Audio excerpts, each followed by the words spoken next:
Welcome to Growing Your Team, a podcast designed for small business owners seeking to grow their company with the help of employees and contractors. Your time is limited, which means growing and leveraging teams is essential for business success. The Growing Your Team podcast is the place to learn tips and techniques designed to help you know when it's the right time to hire, how to select perfect fit team members, and how to maximize productivity while creating a positive work environment. Drawing from her 10-plus years of leadership and hiring experience, here is your host, Jamie Van Kuyk. Hello, Jamie Van Kuyk here, and welcome back to the Growing Your Team podcast. Today, I have on Austin Epperson. Austin works with ecommerce, SaaS, and venture-backed artificial intelligence startups to scale their offshore customer service and data validation teams. After graduating college, Austin traveled the US and then the world to find where he could make a unique difference. When he arrived in the Philippines in 2015, he fell in love with the warm people, the need for jobs, and also his now wife. Over the past 5 years, Austin has built office and home-based teams amounting to over 400 full-time hires. Today, Austin is sharing with us what it really means to hire offshore team members, busting some of the myths and concerns that we have about hiring offshore team members, and sharing with us some very helpful information so you can properly build relationships when you do hire offshore workers for your business. So let's jump into the conversation.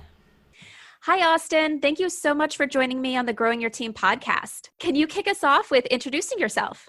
Sure. So I graduated college back in 2013, and my parents said, we sent you to a good school, now go get a good job. And I first traveled around the country. I went to Nashville, San Francisco, traveled everywhere, and I interviewed at a bunch of companies, and I had the question of why in my mind. I really just needed that meaning piece. And I ended up going out to Thailand and eventually, Afghanistan, as well as some other countries. And then when I landed in the Philippines, I just really felt it was my happy place. Part of it was because I grew up in Texas, and everyone here is your best friend, just like in Texas.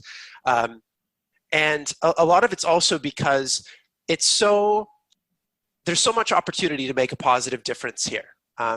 Things that you and I consider basic knowledge of things that we know about with financial planning and healthcare. A lot of people here, that's news to them. And not everyone, but a large part of the population, there's a lot of opportunity to mentor and grow people here. And eventually I found that there's a lot of need for jobs here. And so I've been here, I'm on my 6th year now, and I don't see myself leaving anytime soon. So tell us a little bit about the business that you run. Sure, yeah. So I work with a handful of companies. I have 18 companies right now that I consider myself a talent advisor for. And I view it as a compliment that a lot of my clients are people who have actually hired before in the Philippines themselves. They might have hired 5 people or a dozen people, and they had mixed results, but they know what they're doing. And they come to me because I've taken more swings at the bat, and from that gained quite a few insights that help me to have people, help people to have consistent success with hiring offshore. So then the clients you're working with, they're not in the Philippines, correct? They're in the US or other places that are looking to hire people in the Philippines. Correct. Mostly US and Canada, some out of Europe. Yeah. So I know this is one of the questions that I get a lot from when people are hiring, because they always hear that you can hire offshore because it's cheaper than hiring for the same positions in the US, but they're nervous about it. They're not really sure what they're getting. And there's a lot of just unknowns when they go to hire someone offshore for the first time. The one thing being a language barrier. As soon as we hear hiring offshore, people think of a language barrier. Does that really exist? I would say that it should not exist. if people have a solid hiring process, there should be a 0.00 language barrier.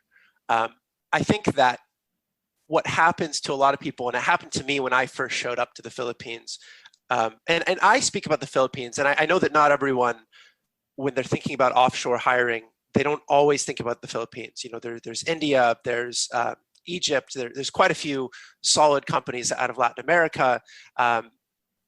But I think that the Philippines does take the top spot on the list. And that wasn't actually a conscious choice on my part to show up here for that reason. I feel I just got lucky that I've been in the right place at the right time. Right. And the Philippines, one of the reasons that it is top on the list, it's the top country for call centers to build their operations, and it's 30% more expensive than India. So it's not even because of cost for why it's on top of the list. But one of the reasons is because the language here is a lot closer to American English and accent. And I would say that this is a guess, but maybe 1% of the population here does not even know their local language of Filipino or Tagalog.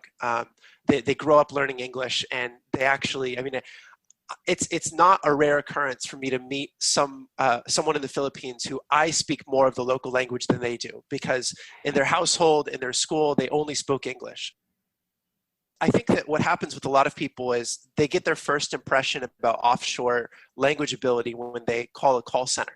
And what I often tell people is, don't base your opinion of what's out there based on what you hear when you call the call center, because like my wife, she has a cousin, and that cousin comes over to our house, and he's very silent around me because he's just not comfortable speaking with English at all. But he works for Citibank at their call center, and I'm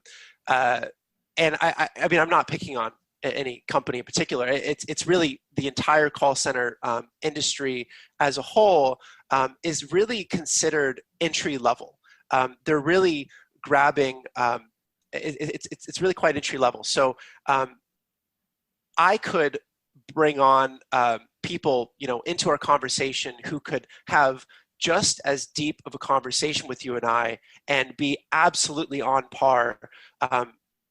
Primarily because, for some of them, English is literally their first language, even though they're abroad. So I can confidently say that there are millions of people in the Philippines who, if you work with them, there is zero language barrier.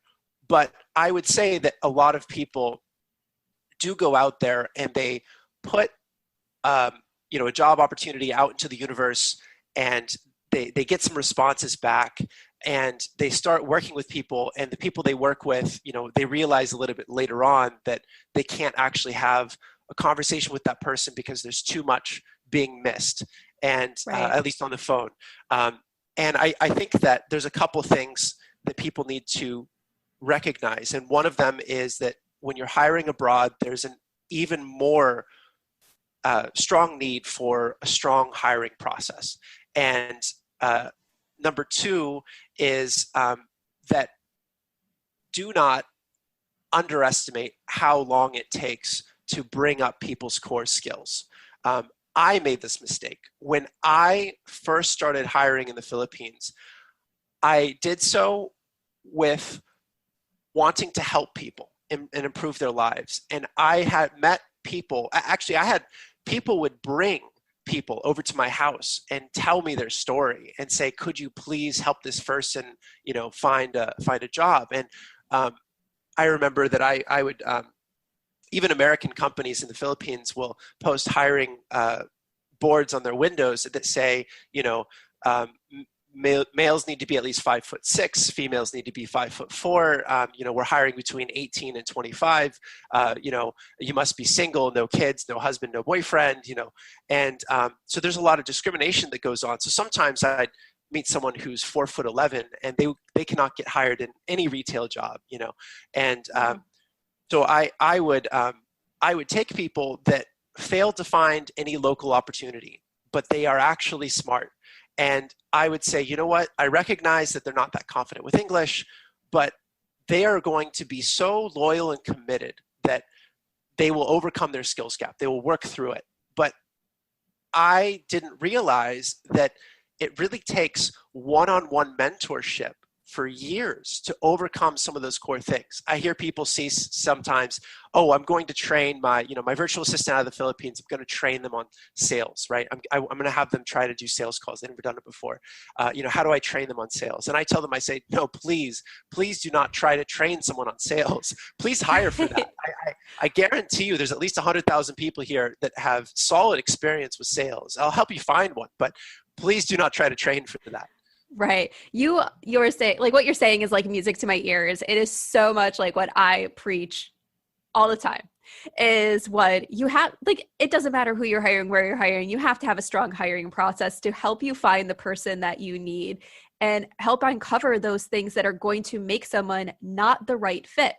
And then I always say, it's like, I don't care how great someone is at what they do. If they're not great at what you need, don't hire them. You're hiring because you have a need in your business. And a lot of times that means you don't have time to hold someone's hand throughout the entire process and get them up to speed of where you need them to be. Hire the right person. And for those other people that you want to help, there might be other things you can hire them to do, or refer them to other people who need that person's skill set. Absolutely. Yeah. So one of the other things that I hear about hiring someone offshore is the time difference. So how does that work? Because I know right now we're recording, it's evening time for me. It's nice and early in the morning for you.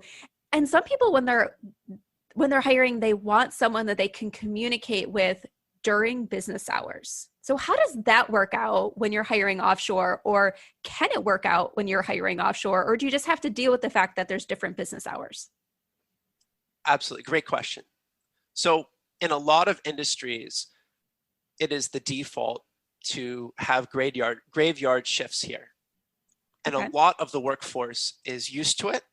And a lot of the workforce who have taken jobs that are, graveyard shifts here, daytime in the US, a lot of people love it. So there are a lot of companies hiring on US hours out of the Philippines with great success. That said, when people come to me and say, oh, hey, I want to hire somebody, we have too many emails coming in, and we had to turn off ads for our e-com store because we can't even handle the emails, and we need someone. And I say, okay, great, I've got someone for you. I've got someone in mind immediately. And they say, okay, awesome. How about they work 9 to 5 Eastern Standard Time, which is 9 p.m. to 5 a.m. So Philippines is 12 hours ahead of Eastern Time. And I say to them, I push back. I say, do you really need that much overlap? Absolutely. Let's work in some overlap. But what if they just work until 1 p.m. Eastern or 2 p.m. Eastern, right?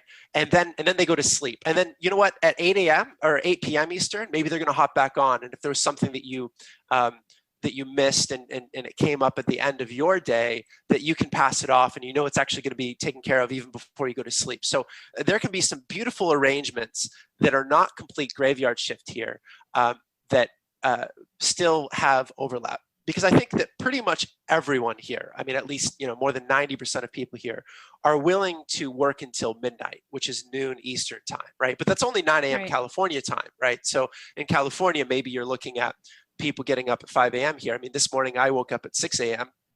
because the sun comes up at 6. So 6 a.m. here is 3 p.m. California time. So, maybe starting at 1 p.m. California time or 2 p.m. California time. And so there are easy ways to have significant overlap. And in a lot of jobs, for example, clearing email inboxes, a lot of times that is no problem, and that works, and having some overlap. When clients say, no, we really need someone 9 to 5, and we really want someone to be 100% on our hours, that's fine. I think it's just, you keep in mind that something like 4 times less people will be willing to consider that job. And even the people that go into that job, it's not uncommon for people to eventually burn out with graveyard shift. Right. Even if they go in thinking that they can handle it, some people really can, and they go 10 years on graveyard shift and it's fine. But it's not uncommon for me to get a call from somebody that says, "Hey, Austin, I really feel bad. I don't even want to bring it up, but I'm having high blood pressure. My doctor says that I shouldn't be, doing this kind of shift." And, right. They're looking for an adjustment. So that happens sometimes. Right. And I love that you kind of push back on the business and find out, is this really important? When I'm working with businesses that are hiring for the first time and setting the expectations for the first time, they're so used to them doing things that they have this certain way set up. And they're like, things have to be done this way. And I always push back, why? Tell me why. And my response to them is always, if you cannot tell me a reason why this is important, it's a personal preference, it's not a business need, and you might have to let it go. Like, personal preferences are not what move the business forward. Business needs are what move the business forward. So is it really important that someone is clearing the inbox during those 9 to 5 hours? If you think about it from a customer service perspective, how often do you email a company and expect to get an immediate response? Not very often. Typically, there's a 24 to 48 hour turnaround time. So having someone respond to those emails outside of normal business hours probably isn't that big a deal. Absolutely. Yeah. Okay. So when you're working with clients and you're helping them find the help that they need, are you helping them find dedicated people, or do you work with more, are they hiring a group of people where they never know who's going to actually be working on their projects and working on their business? Yeah. So I don't even know if I've encountered that second setup. I'm sure it exists in some context, but I would say that I see people getting dedicated people, unless they're hiring a company maybe as a service, and that they have no intention of meeting the team that's performing that service. But yeah, it's dedicated people. I will say that one of the issues that comes up when people hire through companies is turnover. A lot of the industries, a lot of the companies that say, "Hey, you tell us the job that you need, and we're going to place that job, and that person's going to work in our office dedicated to you." Those types of companies, they often have turnover rates above 30% a year, which is insane. And right. For me and the teams that I've built, we've had less than 5% turnover a year. That's great. And a lot of the reason just comes down to that most of the companies are congregated in very specific parts of some of the largest cities. And so people just have tons of opportunities next door, and they're going out to lunch with people from 12 different similar companies. And so there becomes just these hot spots of competition. And that's in large part what happens. So for me, with the teams that I build, or the offices, it's usually been in places where companies haven't, outsourcing companies haven't built offices before. And that's usually where I've picked to go. Okay. So just to kind of recap some of the things that we've talked about so far is, if you're thinking about and hesitant about going and hiring offshore work, some of the things that stop people: concerns about the language, concerns about the time difference, concerns about getting dedicated staff. Those don't have to be concerns when you have the ability and resources to narrow down on the right hires and the right people that you want on your team. It could be just like hiring someone in the US where you're getting the exact help you need that's going to be dedicated to your business. You can be hiring that same type of help offshore and be giving someone an opportunity in a different country. You're not limited just to the people in the US or in your home country when you're hiring. You can expand your opportunities around the world and really find that best help for you. So is there anything else that people need to know of or be aware of when they're hiring offshore work? Because another thing that I can think of is there's just different customs and cultures. So anything that business owners should be aware of when they go to enter a relationship with someone who's in a different country? Yeah, that's a great question. So I can speak to the Philippines workforce and the culture here, and less so much to other countries. Right. One of the things that happens often in the Philippines is that the culture here is conflict avoidant, and people lack a sense of entitlement. And I mean that in the positive sense of entitlement, where people feel that they have the right and ability to speak up about their opinions and thoughts within the framework of authority.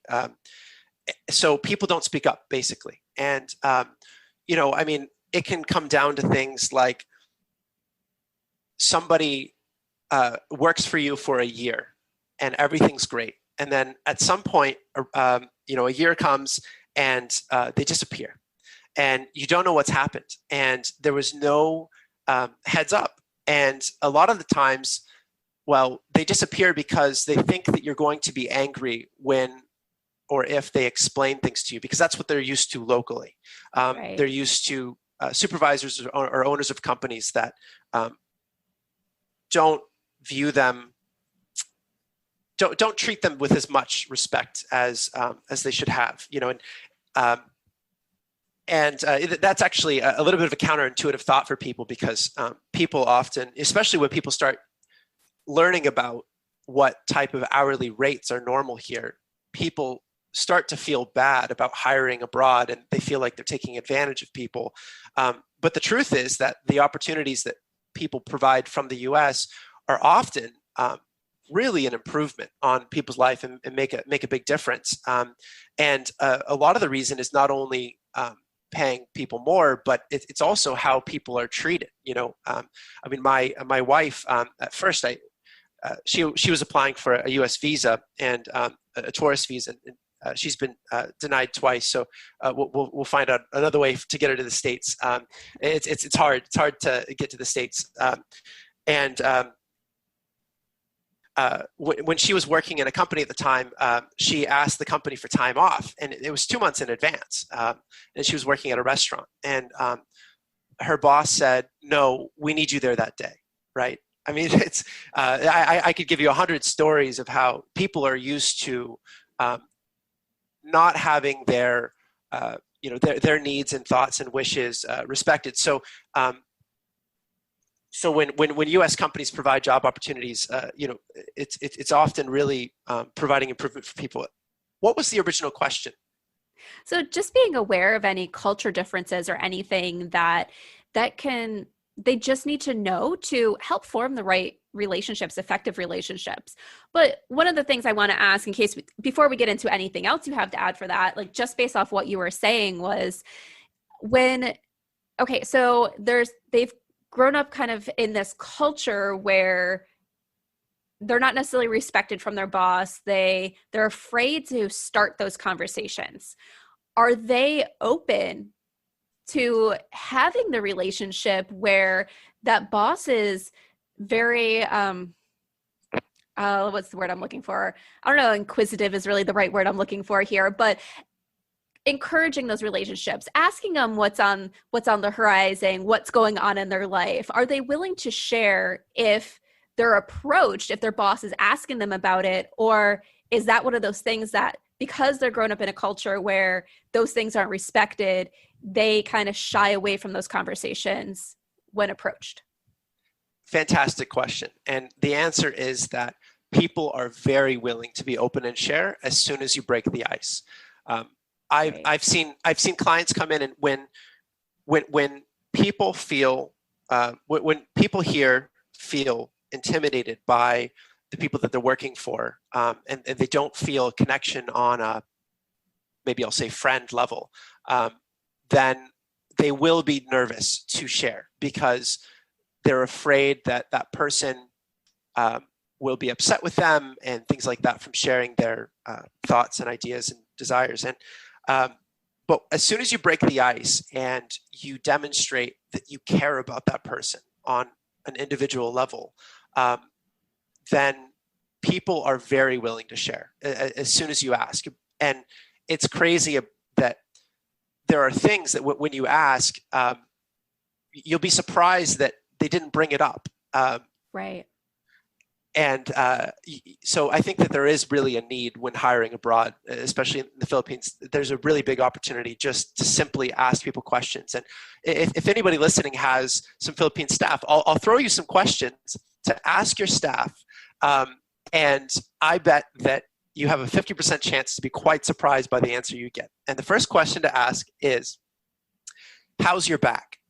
When you're working, how is your back? Because most people here are using really crummy plastic chairs that are absolutely terrible in the back, and they never complain about it. And they also will not spend the money to buy themselves a new chair a lot of the time. And the reason is because they're living in a house with 8 people, and it's a bit of a sharing communal culture. And if you buy something expensive for yourself, it's really seen as quite selfish.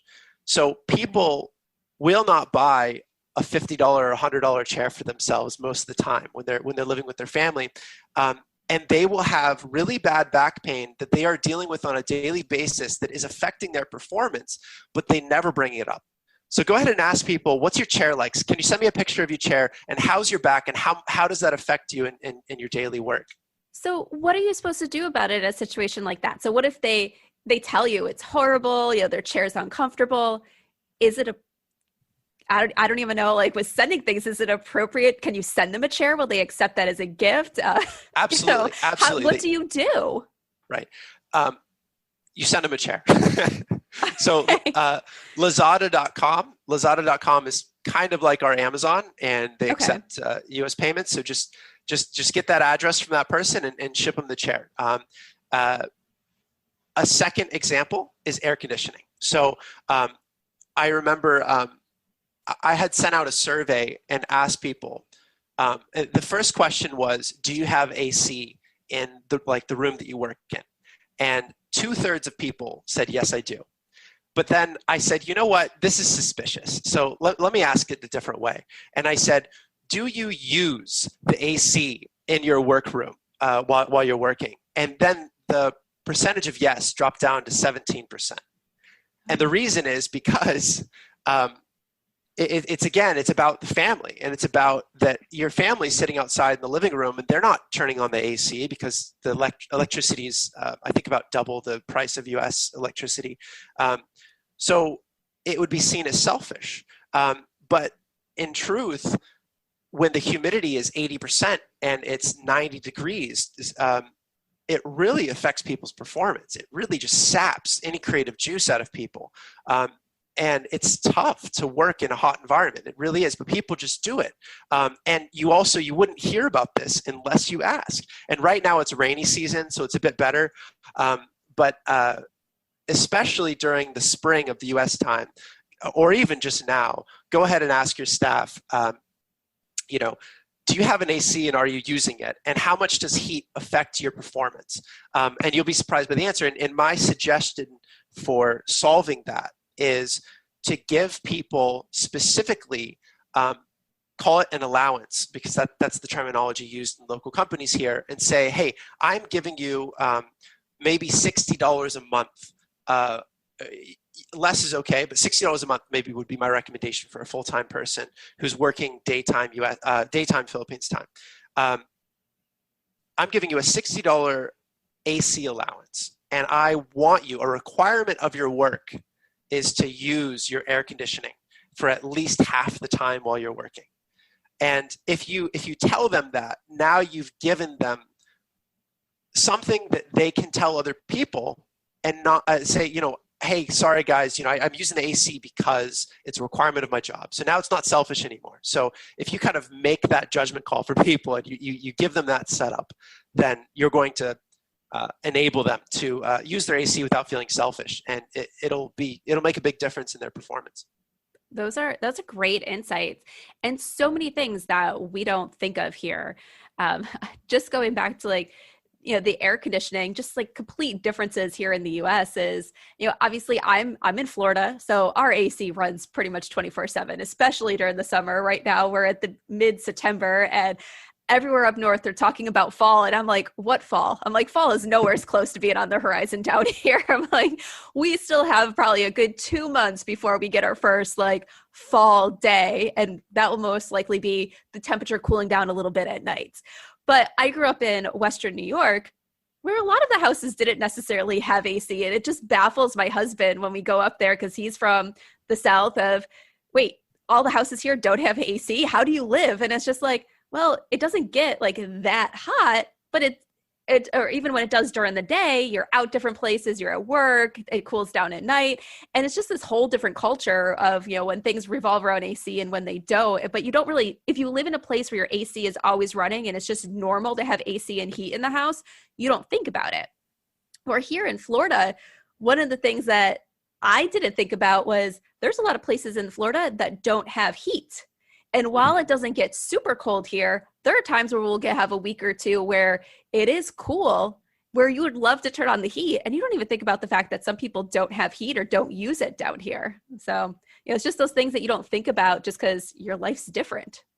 I ran into the same situation when I moved from Texas and I went to college in Boston, and it's quite cold in Boston, nothing I was used to in Texas.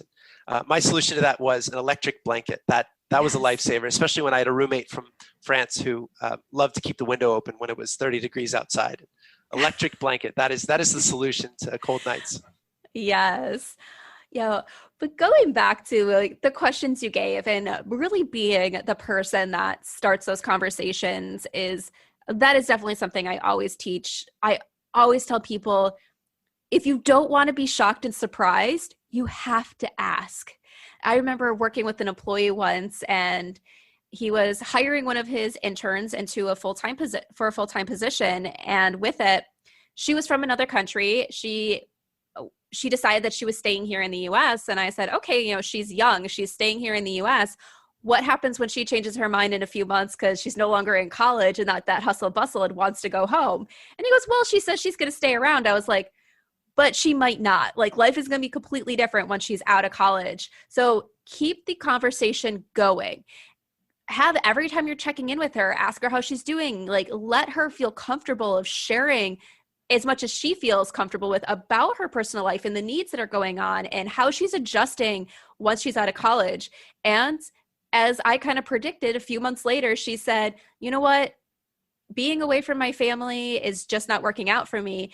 I'm moving back home. But she gave him, I think it was about 1.5 to 2 month notice. So he was able to get on top of it and figure out what to do and how to refill that position and everything. So he wasn't left high and dry, because the last thing you want is the person that you hired, that you've spent time finding, that you've spent time getting into really the flow of your work and all your processes and everything, just leaving.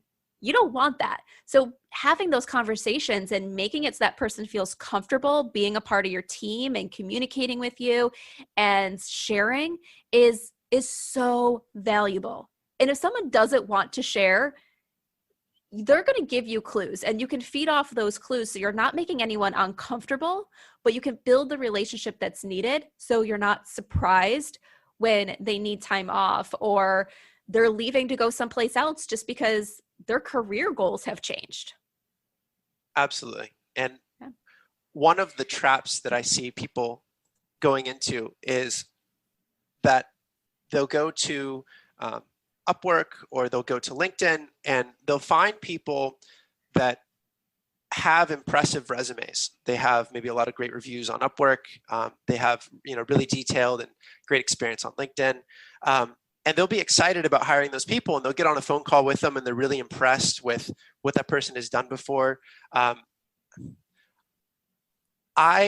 In most situations, I avoid hiring really experienced people. And the reason is because they have a lot of opportunities, and they're going to be approached on a weekly basis with other opportunities. And usually pretty quickly, there might be a bidding war, or they will, they might leave. Like there's a lot of turnover from that. And I like hiring people who have predominantly, just worked in local jobs, and that they haven't really worked for American companies before. Or they've worked for American companies that have local offices, but they haven't done a freelance thing. That is my preference on hiring. And I think that it's tough, because then if you don't have the credentials-based hiring to be part of the hiring process, then how do you even discover those people? But that is one thing that I see a lot of people falling into a trap on, is they're finding shiny resumes, and they're hiring those people, but everyone else is also finding those people, and sometimes it's hard to retain them. Right. It's one of those things that I always tell people. It's like, when we go through the hiring process, we wanted to do two main things: eliminate the underqualified and eliminate the overqualified. And people always say, why do I want to eliminate the overqualified? As someone who's more qualified than what I wants to work for me, I should take them on, right? And I'm like, no, because most likely you're not going to be able to provide them what they need for a long-term fit, and they're going to leave and go someplace else. So no, you don't want the overqualified person. You don't want the person who you're like, oh my gosh, look at that person. I'm so happy they applied here because like they're above what I need. No, you want to find the right person at the right level for your business, and you need to know what that is. Absolutely. Yeah. Okay. So before we wrap up today, anything else people should know about hiring offshore workers? So I think people often wonder what types of jobs, what type of tasks can you outsource? And I think that there are no limitations on what you can outsource, but it's really dependent on your hiring process. The most common group would be, I've seen it categorized as task, problem, result. So what are you delegating? So are you delegating tasks where you're going to have an SOP and step by step, and here's tasks. And then in that situation, success looks like hiring a generalist who has a good risk triage, a high analytical clock speed, who can see your instructions and notice where there's gaps and know when to ask questions, and kind of figure some stuff out a little bit of the time, but for the most part, follow your instructions. And that's what that looks like. And then delegating problems is that there's large gaps, and you don't really have steps for, and you can definitely hire people for that. And then results would be at the top. So I think it's important for people to know what they're looking for, and then it's just critical to have a solid hiring process to be able to make sure that you find what you're looking for. There are a lot of U.S. companies that have 10,000 plus employee offices here, and not all of those people are doing entry-level work. There are a significant number of people in high-skill jobs. I remember I helped build a development team for a company, and they had only hired U.S. developers in the past, and maybe they were paying like 6, 8, 10,000 a month, and I brought them developers for 2,000 a month and under, so quite a bit of cost savings. And the head of the IT of that company told me, you know what, it's crazy, because I expected that we'd be paying a lower price and that there'd be less quality, but the truth is that the people you've brought are absolutely on par with our American developers.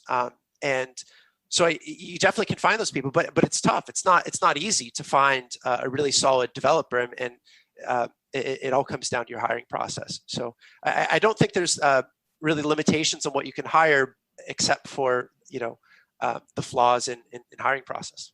Right. So I will say, my husband, he's a software developer, and he's with his team, he helps with hiring every once in a while, like doing some of the peer interviews. And yeah, I can say even when you're hiring onshore developers, there's a lot out there that aren't going to fit and be what you need. And so you can hire someone who's just as bad onshore as you can hire someone just as bad offshore. So yeah, your hiring process has to be on point to identify what you need and find the right person. And when you know that, you can find that right person no matter where they are in the world. Yeah. And last topic on my mind is I think we should talk about rates. I think people are interested to know, what the standard is. And minimum wage in the Philippines is around $1 an hour. Okay.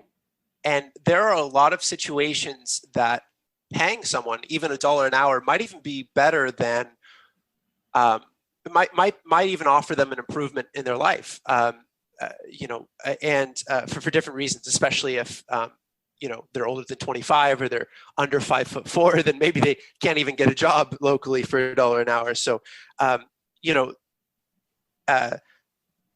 would say that I usually tell people that I like setting $3 an hour as the bottom, the baseline, the entry level. And I think that, I looked at, I analyzed jobs that were being posted by people from other countries in the Philippines from one source.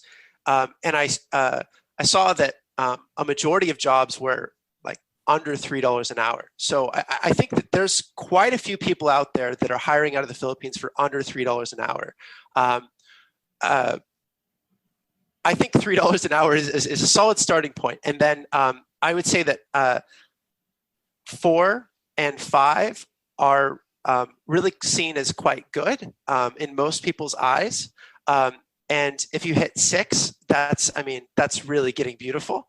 And I would say that most of the time, I would say it's rare for me to help someone hire someone that is going to be paid more than $6 an hour. I would say that's rare, although it does happen, especially when you get into some really high skill stuff like some developers.